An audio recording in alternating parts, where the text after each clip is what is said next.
안녕하세요. 저는 오늘 인천에 있는 계양산에 가고자 계양산 등산 왔습니다. 전철역 계산역 5번 출구로 나왔습니다. 출구로 나와서 바로 왼쪽으로 살짝 돌아서 다시 왼쪽으로 길을 건너지 않고 쭉 올라가면은 막힌 삼거리가 나옵니다. 이 삼거리에서 왼쪽은 계양산성 박물관이고 여기서 계단을 올라가면 둘레길이 나옵니다. 이 둘레길이 등산 시작 지점입니다. 저는 오늘 현 위치에서 등산 시작할 것입니다. 둘레길을 조금 걷다가 육각정, 계양산성, 팔각정, 한의제, 계양산 정상에 올랐다 계양문화회관, 경인여대, 계양산성 박물관, 계산역으로 하산 예정입니다. 계양산의 위치는 인천광역시 계양구에 있습니다. 계양산의 높이는 395m입니다. 인천을 대표하는 진산이자 주산입니다. 동쪽에는 삼국시대에 축조된 계양산성이 있고 산의 이름은 수주악 안남산으로 불려진 적도 있습니다. 시야가 좋으면 강화도, 영종도, 고양시까지 보이며 특히 봄 산행이 좋고 여름은 시원한 둘레길이 좋습니다. 등산객은 인천 시민과 교통의 발달로 인근 도시와 외지인도 많이 찾고 있으며 특히 가족 등 등산객은 남녀노소 다양합니다. 계양산의 유래는 계양산성 박물관 해설사의 좋은 설명으로 대신하겠습니다. 그리고 등산 시간은 어디에서 가느냐에 따라서 다양합니다. 제가 가는 코스는 제일 많은 사람이 찾는 코스로 3시간 정도 예상합니다. 그리고 특히 오늘은 계단을 하산할 때 계단 걷기 요령과 무릎 보호 요령, 안전에 대하여 전문가의 조언이 있었습니다. 그거를 뒤에 편집을 해 놓았습니다. 감사합니다.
그게 최고 안전한 거예요. 무릎 안 가는 거. 그러니까 어떻게 계단 내려갈 때 그 발가락부터 뒤져야 돼요.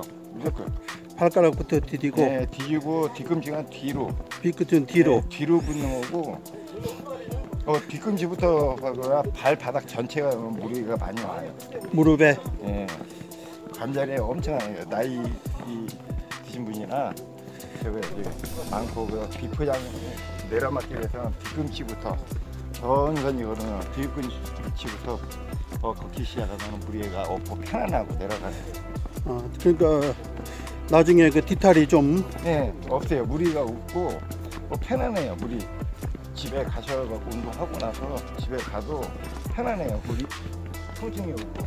근데 예를 들어 그냥 항발로 그냥 푹 밟고 하면 집에 가면 통증까지 오고 힘이 많이 들어요. 피로도 쌓이고.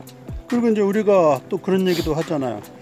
등산하고 나서 당일날만큼은 뜨거운 물에 샤워하지 말라고. 근데 그 무릎 같은데 열이 나는데 열을 더 가해주니까 그럴 때 냉찜질 해주는 냉찜질을 해주고 얼음찜질이 좋다. 냉찜질 해주는 거예요. 그러니까 그런 얘기 하잖아요. 더운 날에 그러니까 더운 날에 그냥 힘들게 하고 열 온몸에 뜨거운 물로 찜질해 주는 거예요. 시원하게 냉찜질로 해야 붓기도 빠지고 근육 운동했던 근육도 풀리고 그래서 이제 냉찜질 해주는 거고요. 근데 젊은 분이 굉장한 그 고도의 좋은 지식을 가지고 계시네요. 저도 이 산악회 멤버였거든요. 멤버인데 오늘은 얼떨결에 그냥 진짜 자다가 그냥. 산악회 운영은 안 해보시고요? 저는 안 했어요. 너는 산악회 운영도 하고 운영자 이제 등반대장도 좀 꽤 했었고. 회원이었어요. 우리가 일반적으로 워킹할 때 손 넣는다 뭔다 이런 것만 알고 있지 그런 것까지는 잘. 그럼 산 타시는 분들 중에 여자분들이 혼자 많이 타시는 분들이 그게 있어요. 말 수가 없는 분들. 예. 그 사람들은 그거에 대해서 몰라요. 어떻게 걸고 어떻게 내려가고 해야 편안하게 내려갈 수 있는 거. 물이 안 가고 한다는 걸 몰라요. 말 수가 없는 여자들이 많아요. 그렇죠. 나홀로 등산하시는 네. 분들. 그러고 나서 집에 가면 무릎 아프고 막 온갖 지금 다 쑤시고 피로 쌓이고 낮잠 자고 운동하고 낮잠 주무시는 분들이 많아요. 아, 낮잠 자는 거는 어때요? 운동하고? 운동하고 낮잠 자는 건 아니죠. 안 좋아요? 그럼요. 운동 하나만 하죠. 왜 그럴까요? 왜 그게 보고 있어요? 그냥 아니 근데 나는 운동하고 낮잠 자면은 그 혈액순환 때문에 그러나요? 아니면은 그게 근육이 풀어져서 잠을 자보는 몸에 이제 근육이 다 풀려요. 네. 그냥 운동을 하나마나 그게 원상으로 돌아와 버리니까 그럼 운동할 필요가 없다는 거죠. 아, 운동하기 위해서 이제 내 근육을 만들어주고 내 근육을 유지해주기 위해서 운동을 하는 건데 꾸준히 해주는 건데 산 타는 사람들은 기본적으로 그렇죠. 이제 그 차이점이 있다는 거죠. 근데 이제 운동하고 집에 가고 힘들고 피로하고 몸이 무겁다 해서 이제 낮잠을 자버리면 그러면 그 운동한 거는 이제 다 그냥 날라가. 필요가 없어진다는 거지. 잠으로 인해서 그 운동했던 그 근육이 다 사라져 버리니까. 그럼 그 다음에는 뭐 하는 게 좋아요? 운동하고 나서 이제 그냥 스트레칭만 해주면 괜찮아요. 스트레칭 정도? 집에 동네에서 그냥 이렇게 산악 한번 타고 산 같은 데 타고 난 뒤로 뭐 무리하지 않으면 그 동네에서 그냥 스트레칭으로 그냥 왔다 갔다 좀 해주는 게 최고 근육 저거 보호해주는 데도 좋은 것 같아요. 아, 오늘 정말 고맙습니다. 예. 제가 뭐 해드릴 것도 많지는 않고 여기 국산차가 있는데 그거 몇 개 드릴게요.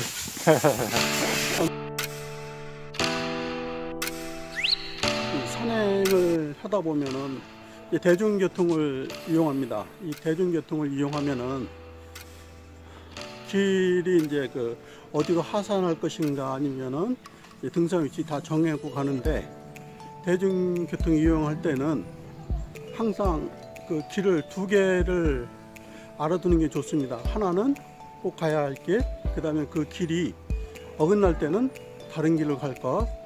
그리고 요즘 그 대중교통은 보통 시간표가 나와 있지만 그 시간표대로 잘 안 움직여요. 그래서 빨리 오는 수도 있고 차가 늦게 오는 수도 있기 때문에 그 표시판에 나와 있는 시간은 그냥 참고로만 하시고 그 노선버스가 다니는가 안 다니는가 요것만 확인하시고 다니는 게 좋습니다. 그리고 요즘은 대중교통이 한 노선이 보통 30분, 40분, 길게는 3, 4시간에 한 대씩 다니는 경우도 있어요. 그러니까 대중교통 이용하실 분들은 항상 한 길만 생각하지 마시고 두 길, 그리고 또 급할 때는 그 주변의 도시, 가까운 도시 요곳을 보고 가까운 도시를 보고 그 도시를 가서 연계를 할 수 있게끔 그렇게 하시는 게 좋을 것 같습니다. 제가 그 대중교통 이용에 대해서 말씀드렸습니다.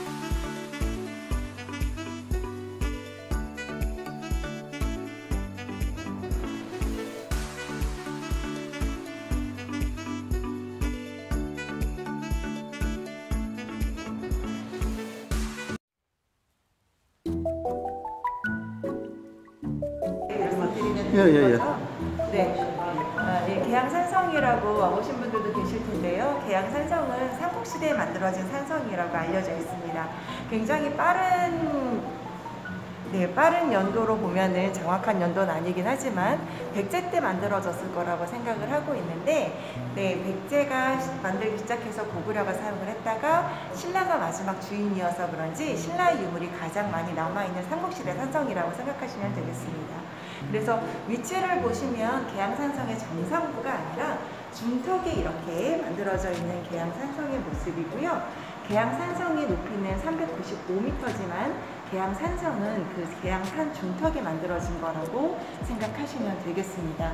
그래서 이쪽에 보시면은 이제 인천에서 가장 유명한 산, 그런 문학산이나 문학산성을 기억하시는 분들이 계실 텐데, 문학산성에서는 사실은 유물이 많이 출토되지 않은 산성이 있고, 계양산성은 기록에는 많이 남아있진 않지만 꽤 많은 유물이 남아있어서 여기에 우리나라의 최초의 산성 박물관이 생겼습니다.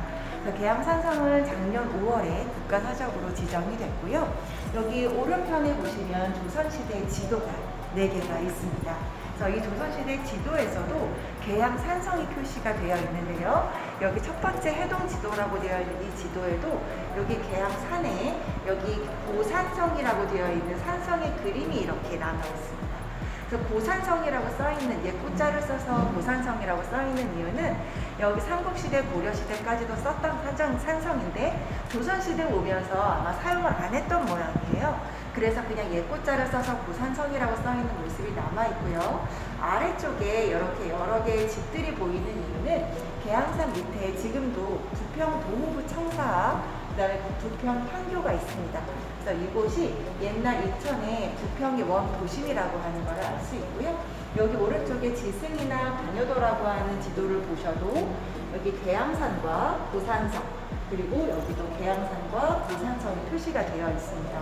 그래서 여기 지도에서 보시듯이 여기 파란색 부분은 다 한강이라고 보시면 되겠고요. 서해 바다에서 한양으로 들어오는 길목에 가장 높은 산에 산성을 지어서 우리나라를 지키는 방어의 진지로 썼었던 산성이라고 생각하시면 되겠습니다. 마지막 여기 있는 그림이 아마 제일 잘 알고 계시는 대동여 지도라고 하는 지도입니다. 대동여 지도에 계양산이 있는 인천의 부분만 조금 크게 확대해서 이렇게 보여지고 있고요. 여기 보시면 부평이라고 써있죠. 여기 부평, 그리고 옆에 안남산이라고 되어 있는데, 지금 여기 인천 계양부가 옛날에 여기가 부평이라고 불렸던 곳입니다. 그리고 안남산이라고 하는 이 이름이 지금의 계양산입니다. 그래서 안남산이라고 지금 써있는 이유는 이곳 계양의 이 옛날 이름이 옛날에 안남, 수주, 길주 뭐 이런 이름으로 고려시대 때 쓰인 적이 있어서 여기 안남산이라고 되어 있고요. 이 부근에는 아직도 안남초등학교라든지 안남로라든지 이렇게 지명의 이름으로, 학교 이름으로 남아 있습니다. 그래서 여기 안남산이라고 하는 산이 계양산이고, 여기 지금 하얀색 동그라미가 되어 있는 이 부분은 산성이 있으나 지금은 사용하지 않고 있다라고 하는 표시를 해놓고 있는 그림이에요. 그래서 왼쪽에 강화도도 있고 여기 영종도도 보이는. 영종도는 어디쯤 되지? 여기? 네, 여기요. 잠깐만요. 어디? 여기. 영종도. 그 다음 소래산은요?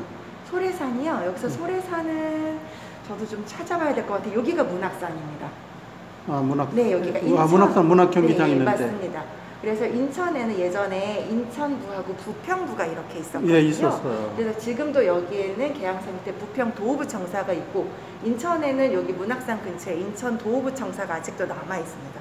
그래서 원래의 원도심이 이제 이렇게 2개 있었다고 생각하시면 되고, 모르시는 분들은 부평 그러면 부평역 근처를 생각을 하시는데 원래 부평은 이쪽이 맞습니다. 지금의 계양산 부근이라고 생각하시면 되겠습니다. 그래서 아까도 제가 말씀드렸지만 문학산성이 유명하고 문학산이 많이 알려져 있기도 한데요.